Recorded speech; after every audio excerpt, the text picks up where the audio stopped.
Hello, BookTube. Welcome back to more shelf tours. These actually I had recorded or attempted to record a number of weeks ago, but I did several of them, and then my phone just packed up and the videos wouldn't play. They were useless. So I thought I'd get back to them for Sunday here because I had to rearrange a few things, so I figured I might as well do it while I got some of the books out. And it's going to be shelf two. I think it's 28 or 29. 28, I think it is. I'll correct it down in the and put the correct shelf tour number in the notes below. But it's shelf one of I guess I'll call it Bram Stoker / Dracula / vampires. There's two shelves almost of it. So let's start. Trying to figure out where to put everything here. Here is an annotated Dracula. This is the older annotated Dracula. It's by introduction notes and bibliography by Leonard Wolfe and art by Satie, illustrated with maps, drawings, and photographs. It's 1975. And this says that this edition of Dracula is dedicated to Bela Lugosi. And it was published by New English Library. And it's got a frontispiece there. And I have not gone through the annotated Draculas yet, because I've really only picked these up in the last, not last year, probably 2018, I think. I picked up the next one, which is the newer one, first, and then I found this old one at the bookshop. This is the newer one by Norton Books, and it's by Leslie S. Klinger, introduction by Neil Gaiman, and I'm pretty sure it's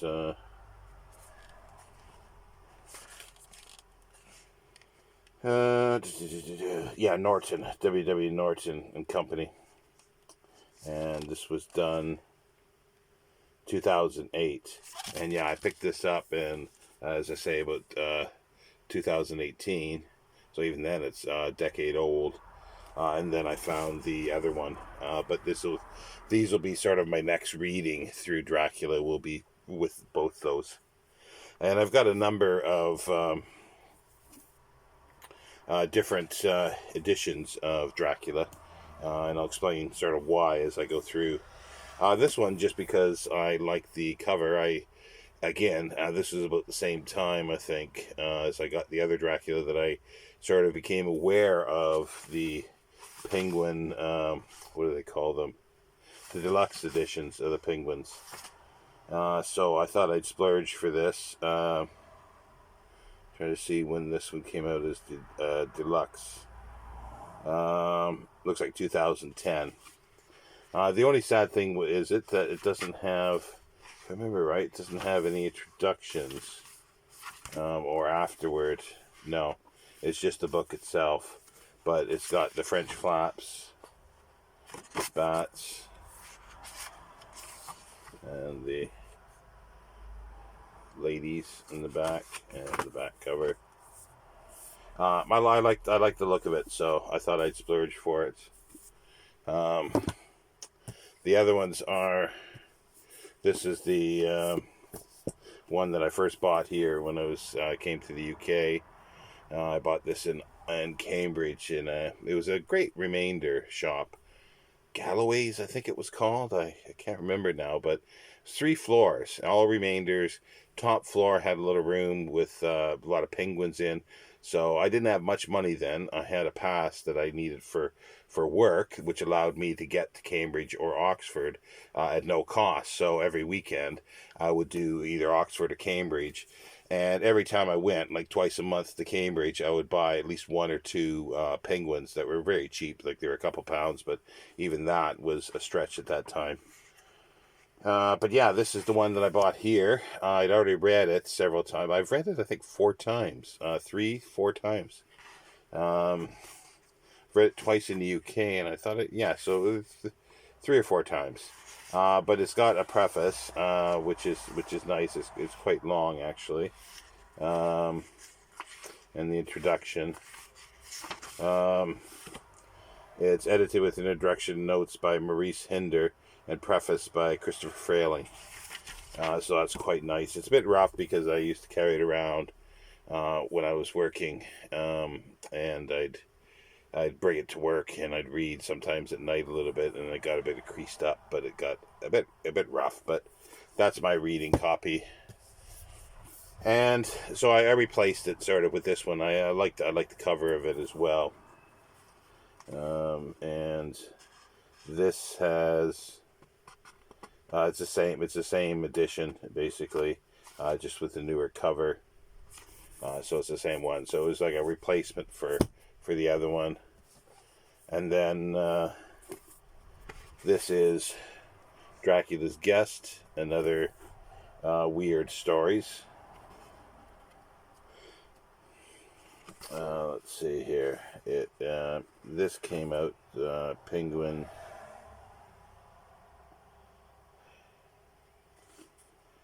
It's not giving me a ready date here.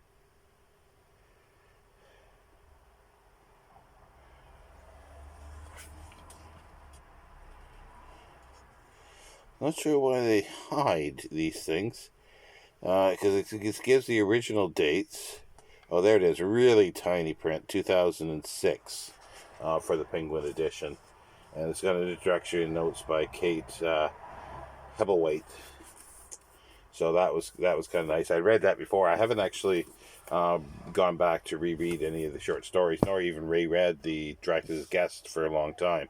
So that'll be sort of with my next reading of Dracula. Then I've got two of the Oxford World Classics ones, mainly because you got to have the Nosferatu cover and then the Bela cover. It's a must.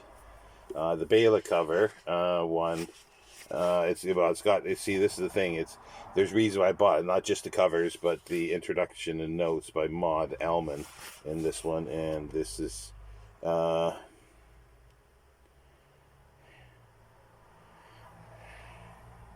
2008 it was revised, and this one, see, has an introduction and notes by Roger Luckhurst, so that is different. So it was another reason, like two reasons to buy it: Max Schreck's Shadow and the new introduction, and they were fairly cheap as well. This is 2011, and then as well, couldn't pass up the Norton critical edition of Dracula. Again, this will be with my next reading of it, which I'm not sure. Yeah, not sure when I'll get around to doing it, but it's the normal shtick with Norton critical. So it's got contemporary reviews, critical material, all the way up to new takes on it. So that's really cool. And yeah, here's again, these I have not read, because I've picked them up when I've seen them cheap, is Dacre Stoker's, this is the sequel to Dracula, and it's Dacre, Stoker, and Ian Holt.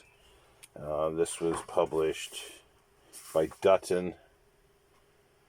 Its first printing 2009. Yeah, so it's a bit rough. It's banged up a bit at head and tail spine, but I'm happy with it. If it turns out I really like it, then I might do a collectible sort of one with it, but we'll see.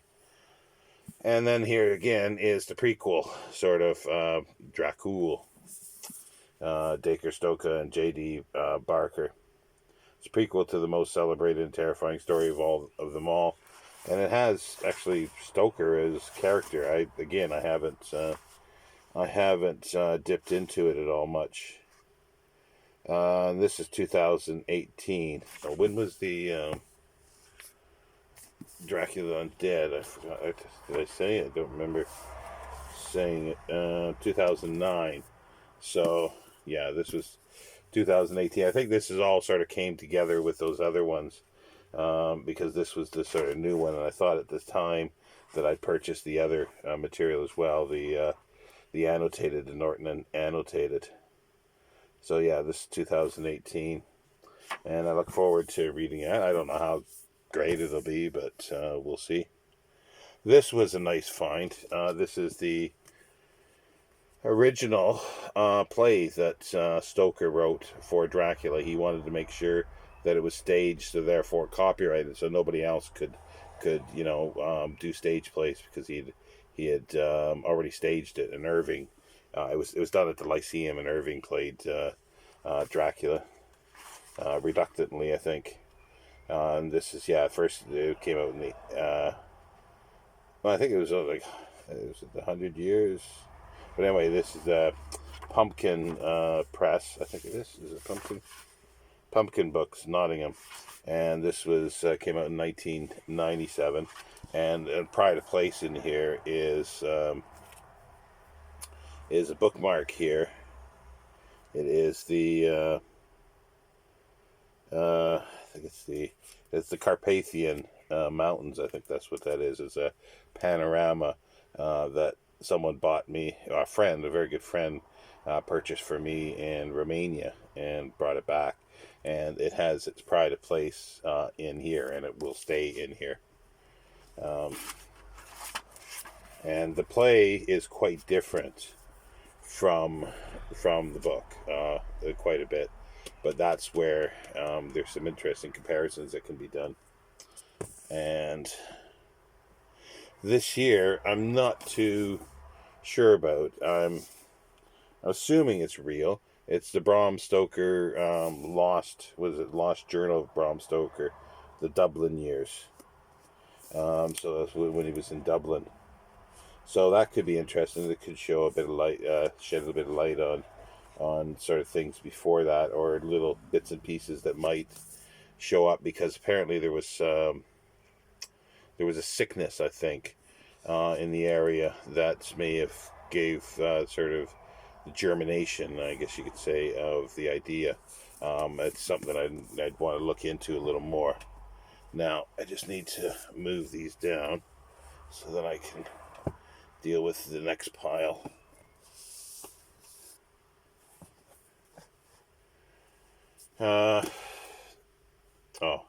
Now we're into, it's a bit out of order here. It's a biography of Bram Stoker, not the greatest of biographies, but I think I paid £1 for it. I think Michael Joseph.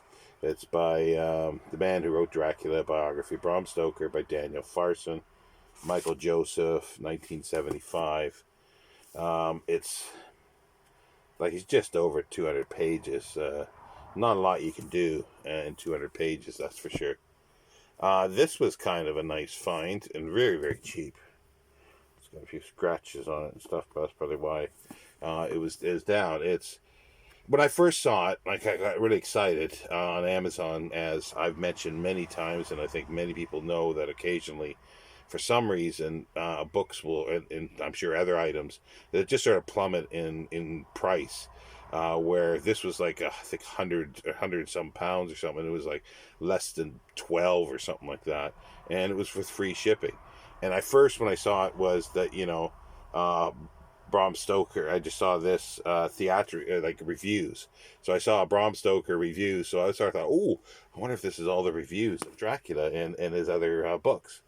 It's not. It's Bram Stoker's theatrical reviews, which is very interesting as well. I've perused through it and read a few things, and because he does that's where he met Irving in Ireland. So, and he reviews the plays that when Irving was there.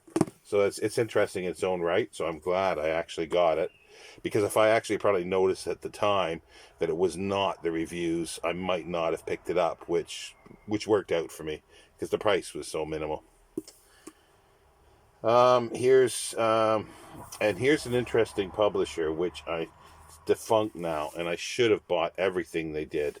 It's called Desert Island Books, and they republished, I think, everything that Stoker did, but also they published a lot of books about Dracula and about Stoker and essays. And this is one, Dracula, the Shade and the Shadow, papers presented at Dracula 97, a centennial celebration at Los Angeles, August 1997. It's a critical anthology edited by Elizabeth Miller, and it was published in 1998, and it's got like there's big names in here like Nina Auerbach, Dracula Keeps Rising from the Grave, The German Matrix of Stoker's Dracula, David B. Dickens, For the Dead, Travel Fast, Dracula in Anglo-German Context, Diane Milburn, Bloodsuckers with Teutonic Tongues, The German-Speaking World and the Origins of Dracula, Clemens Ruther, and that was under Dracula and the Germans section, and Dracula and the Victorians, Dracula and the epistemology of the Victorian Gothic novel, Pericles Lewis, Bram Stoker and the Society for Psychical Research, Stephanie Moss, and it just goes on. And there's papers on the text, the historical Dracula, Vlad Tepes, and then new perspectives. Dracula, the Reptilian Brain at the Fin de Sicile, Valerie Clemens, Dracula's Decadent Fetish, Amanda Furnock. But yeah, so it's too bad. I did get it cheap, but it's got a really, really bad bump at the bottom of the spine. But I'm just so glad I got it, because I think these are just astronomically priced now because they're out of print. Yeah, this is kind of cool. Nothing special about it at all. There's a bunch of these that I will. They're the type of thing that came out like almost coffee table like things, but not big enough to be coffee table books. But it's that ilk, or at least I see it as that.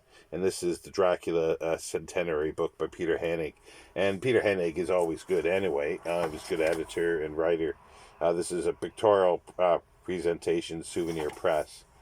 Published 1987, and there's nothing special about it, but it's a fun go through, well illustrated, and as I say, there are a number of these type of ones that were put out, and there's several of them that are on my radar to get eventually, but I'm not in no rush. If they sort of drop in my lap, then yes, I'll get them. Now we're back to another biography, From the Shadow of Dracula, The Life of Bram Stoker, Paul Murray. This was a little better of one. This Jonathan Cape, 2004. And yeah, this was a little better if I remember right. I read through this one very quickly. Yeah, I don't remember anything sort of really bad about it, but don't remember anything spectacular either. It's one of those. There's a whole series that IB Tauris put out of films. It's got a series title, The British Film Guide. Yeah, this is British Film Guide number 7, and this is the Fisher's. Is it Fisher that directed it? I'm sure it was Fisher for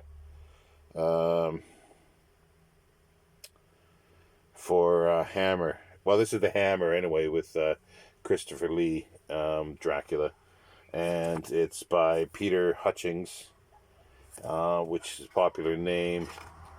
It's published in 2003, is that, or 2005?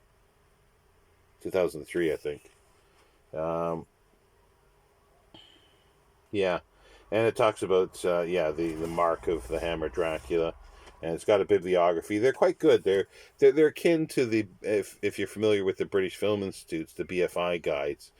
They're bigger in size, but they're roughly the same pagination, so they're a bit bigger, longer because of the little more text you get there. Normally that would have sat in my film collection, which it did for a long time, but then once I decided to make a Dracula section, then it got moved here in its rightful place anyway. And I think I actually have a few other things that might have something on Nosferatu as well that should come across that I haven't got around to yet, because I kept all that with my silent film books. Here's another one. Bram Stoker, the biography of the author of Dracula by Barbara Belfort. I do like Barbara Belfort as a writer. And again, I remember this one being quite good. It's something I'm going to have to. I ran through these so quickly, and I didn't really note too much. I just blew through them, so they are something that I'm going to have to revisit. But this is Weidenfeld and Nicholson, Barbara Belford, published um, 1996. Yeah, the Orion Publishing Group, and it runs to over 300 pages. But the daddy of all biographies is this one here, which I haven't actually read yet. I started, and I didn't get very far. As you can see, I just got into the introduction, I think, and that will be needs a serious reading. It's David J. Scull, Something in the Blood, the Untold Story of Bram Stoker, the man who wrote Dracula. And he's written a lot. He's done the some of the commentary, I think, too, for the Bela Lugosi version of it. This is Liverite Publishing, which is basically W. Norton's one of their imprints. 2016, and this was something I don't generally buy books new. But when I seen this one came out, and I think I bought it in 2017, so I missed it a little bit, but I wanted to get it before it disappeared, because his stuff does go up in price, and there's more books by him that I want to get, but they're used and they're pricey. Now is a series of interesting. Well, I thought I have like I'm going to be doing a sort of comparison between book and film, and it is something that I've been ongoing doing in my life to a certain extent, but I want to do it more of on a formal basis now. I'm going to do it in the in video, but I'm also going to write something for. I have a blog, but it's been neglected. But I'm going to. It's more comparing the book to the film and to any plays that were done and radio plays, and I'm going to be doing a video for Lady Vanishes, hopefully by the end of June. I put it out there, and a lot of people have said, yeah, they'd be interested in that, and some may join in. And once I know a better date of when I can actually get this done, but anyway, Dracula is just is wonderful for it, because you not only have the book, you've got the play that Stoker wrote, so you got an immediate comparison there, and then you've got Nosferatu. Wait a minute, it's here somewhere.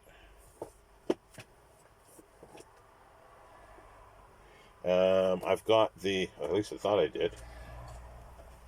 Oh yes, yes, yes. In here is the script for Nosferatu. This is published by Bear Manor Media. It's the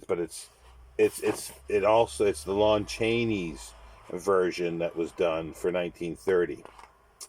I skipped a little bit here, but anyway, I'll go back in a moment. But it's the alternate history for classic film monsters by Philip J. Riley. Now it also has the script for Murnau's. So we've got two other ones there to deal with. But also prior to that was a stage play that actually, because Francis Stoker, Florence Stoker, sort of went berserk on Nosferatu and Murnau, because it was unauthorized to make a film of it. So she won in court, and it was deemed that all copies were to be destroyed. Thankfully, not all were, and we do have a pretty complete Nosferatu to go to. But yeah, that's the this one here has the the script for it, the shooting script. And then again, you can compare that to the film. Like, this is a longer project, but also too. And then she authorized a play that was in the UK here, originally by Balderston, because there's, and then it was rewritten when it went to the States. Sorry, my memory is being a bit faded here. Yeah, Hamilton Dean and Balderston. So Hamilton Dean did the original play with the okay of Florence Stoker, and then when it went to the U.S., it was sort of rewritten a little bit. I think Balderston had work into that, but that's where the vampire play in 1927.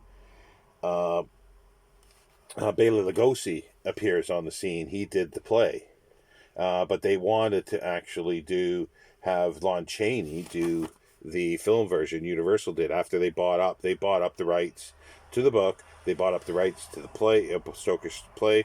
They bought up the rights to these plays as well, and they wanted Chaney to do it, and they commissioned a script based on that. But Chaney died, so they looked around and they just, basically it was they figured the dregs to get Bela to do this, and they got him dirt cheap. Like, he was paid pittance for the role, even though he was the star. But anyway, again, like, these are so background, but there you go. There you got the plays of these, and then the next major one, obviously, is the Hammer version, which I don't have a script of that yet. I'm sure there's something out there, but I just haven't tracked it down yet. But also in between all this, like 1930 was the Dracula with Bela Lugosi, but in, was it 39, the Orson Welles did a radio version of it, and there's been many other radio versions. And also too, I've been sort of collecting, when I see them, are plays that people have done willy-nilly of Dracula, and this isn't even scratching the surface. There's a few better known ones. Like, I'll just go through them quickly. Is Dracula of Transylvania, an epic play in 3 parts, based on the Stoker's novel, adapted by Christopher Cook. Advisor to the script was Dacre Stoker. I'll tell you, I'll go through the dates of these as well. This is 2017, so it's a relatively newer one. This year is Patrick Pryor, Dracula play in 2 parts. Some of these don't have dates that I noticed. This is adapted by Patrick Pryor. It's by Strumpet Books. And I think it was a print-on-demand item. It's not that well formatted or anything, but there's no date on it. So this is something I'd have to look up. And there's sort of rights or play and so forth. There's web addresses and so forth that I can look at. Dracula, the Harker File, or Harker Journals, a play in 2 acts by Ross A. Wilmoth. And this is copyright 2018. Again, it's print on demand. I'm quite sure. Yeah, print on demand. So this was done in 2018. So there's been a lot of them. Then there's Nosferatu, a play in 5 acts by John F. Carroll. It's a play in 5 acts based upon Dracula by Bram Stoker and F.W. Murnau's German expressionist masterpiece. State agent travels translated, blah, blah, blah. It's again print on demand by John F. Carroll, 2017. And here's just called Dracula, adapted by Jane Thornton and John Godber.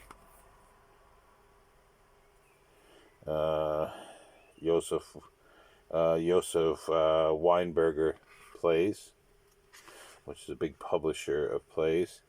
This is 1998 originally, and this is 2015 copy of it. And then we got Dracula Undressed, a play in 2 acts by John Mucci. Performed internationally, Dracula Undressed has astonished audiences of discerning taste as the shattering climax provokes deep introspection to all our motives and appetites.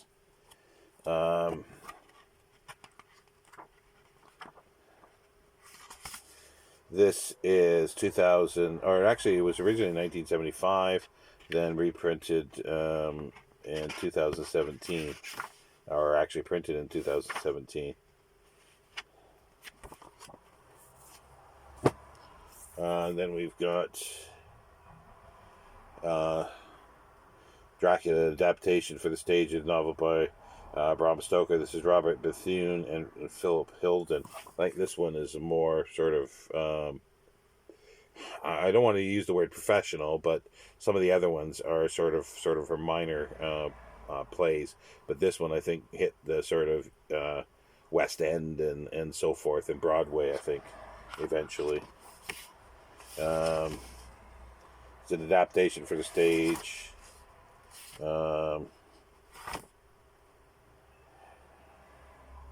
Freshwater Seas production. Again, I don't see a date. It's print on demand. But anyway, there are lots. So this is that only scratches the surface of them all, and like I say, like at some point I will be. It's I don't know when I'll ever get around to doing this, but it's one of my sort of projects that I want to do with Dracula is to look more deeply into the comparison between them. I don't know if I would go the whole hog of every play that's been written because there could be like 30 or 40 plays that have been done. And I don't know if there's much use into doing that. It might be worth sort of briefly looking at them and any massive changes then to be noted, but it's a big project as anybody can imagine. And as I say, there's been a number of there's TV adaptations. It's a daunting task to do, and it's sort of been done already. They're like we'll see a book that sort of has dealt with a lot of that material, but I think what I would do is just concentrate on the main ones and see the differences between the book and the original play, those to the original plays that were done in England and the U.S. because they were the important ones. Then Bela's version, and also Orson Welles' version on the radio, and then more or less ended up, I think, with the